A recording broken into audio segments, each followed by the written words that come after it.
absolutely joyful to be here with you today. We're going to talk about let it go. Let it go techniques that are going to help us get rid of some of the frustrations we have. Personally, I have them all the time. People think I'm happy and cheerful all the time, and I'm not. I get down too, and I have rough times and frustrating times. And so I'm going to share with you some of the techniques that help to let some of those frustrations go so that I and you can get back on top of things.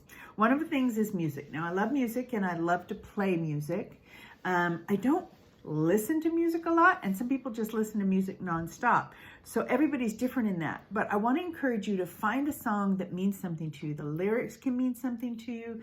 The music and how it makes you feel. It might be a really soft, peaceful song, or it might be, a song that gets you exercising and moving and has a beat to it.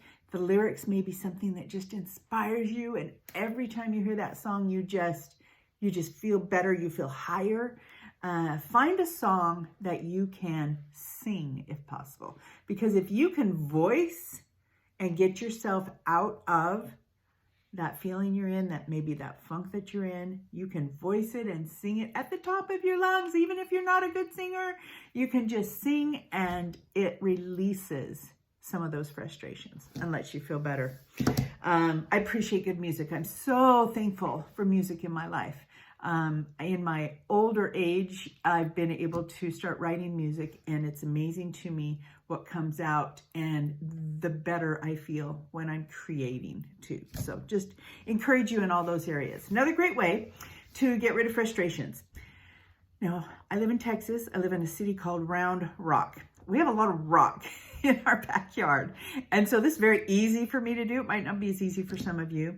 But if I were to go into my backyard and pick up a heavy rock, I'm not talking about a boulder, and I'm not talking about pebbles or little tiny rocks. I'm talking about a rock, kind of hefty rock that's going to give some weight. And if I picked it up and I just kind of held it and thought about it, what does this represent in my life? And this is getting heavier, and this is getting hard, and I'm feeling this little pain in my shoulder and my back. And, just think about the heavy things that you have in life and how they're weighing you down. So that's one way to think about the rock. Another suggestion is just to take that rock and move it and set it down, and how much better it feels when you set it down. Maybe pick it back up again and move it and set it down, and do that a few times and just realize what you're doing when you're letting frustration stay with you, or maybe having behaviors that are not good for you or get you down. You're keeping that rock. You're holding that weight. You're making that heaviness be there. And by letting it go, you're going to feel so much better by choosing not to do certain things, by choosing to let frustrations go. We've talked about acting and reacting. By choosing to act and not react, you're letting some of those frustrations go. Another thing with rocks is maybe to go to the edge of a lake or somewhere where you can find little pebbles or rocks, and just pick them up and think about them, and then toss them, just let them go and let them get away from you and feel like you're letting things go. There's something about the subconscious and letting those things go, which is going to help you feel better and move beyond it. So I know you can do that. I would love to share with you my favorite way to let things go.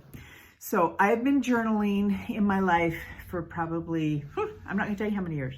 Well, since I was 13, so it's a lot of years.